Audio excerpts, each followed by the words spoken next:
Hi Miss, this is the video for the lab activity number 1 by Luisa Giraldo.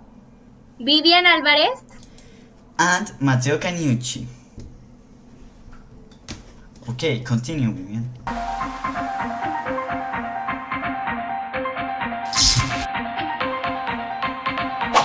Introduction. The experiment consists in how important is the distance of the light for the plant to make their own food or to make photosynthesis. In this experiment, we are going to investigate photosynthesis. During photosynthesis in plants, carbon dioxide joins with water to make glucose and oxygen to make the process of photosynthesis.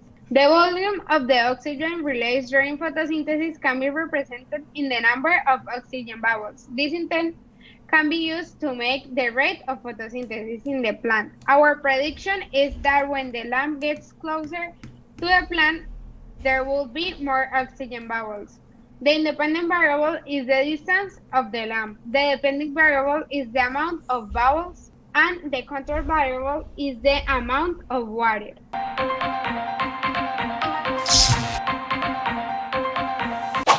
Now, these are the materials that were used for this experiment. Scissors, aquatic plant, lamp, paper clip, boiling tube, water bath, clamp, metal rule, chronometer, and a gripper. First of all, safety precautions. Hands should always be washed after handling aquatic plants and pond water, and cuts should be covered. It is so important before the experiment to fill up a beaker with water to let it and reach room temperature while the whole experiment is set up. The scissors are used to cut 5 centimeters of an aquatic plant. We use this type of plant because it is easier to us to see the oxygen bubbles when it is submerged in water. Then we use a gripper to take the 5 centimeters of the aquatic plant. After this, a paper clip is added to the uncut end of the aquatic plant. The plant is put into the boiling tube with the paper clip down. After this, the boiling tube is clamped to the water bath. It is so important to be full submerged into the water bath, so all the aquatic plant is insulated. Care should be taken when clamping the boiling tube to prevent breakage. The lamp is used to place at 50 centimeters when the metal rule is placed in front of the beaker. And finally, the chronometer is used to count 1 minute for the use of the experiment. Finally, while doing the experiment, care should be taken not to touch or break the hot bulb when moving the lamp to not get water on electrical parts.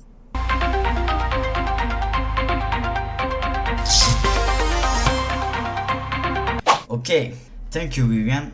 Results and discussion. At this point, when we have everything ready and the light is already in position and it turned on, the experiment began, and when we began to count the number of bubbles, that each time was increasing, and after seeing the video, we did a table which you are seeing right now, and the number of bubbles by time and distance, which were this. Okay, after finishing the table, we decided to repeat the experiment to verify that results were correct and they did not give different. So the results, as you can see in the table, so we do an average of the number of bubbles of the results, and with that average we made a line graph, as you can see there. So what you are seeing right now, the number of bubbles near of the plant there will, for the reason that when the bubbles move away they disintegrate. With this will be the final results of the experiment, which I found very interesting, and I love this way to measure the photosynthesis and the final results. It's so good for me. But for this experiment you have to be careful if you don't allow the time for the plant to get used of the light. The plant will have bubbles, but not the ones that should be. so then the result will not be correct or the experiment not be successful. Okay, continue, Luisa.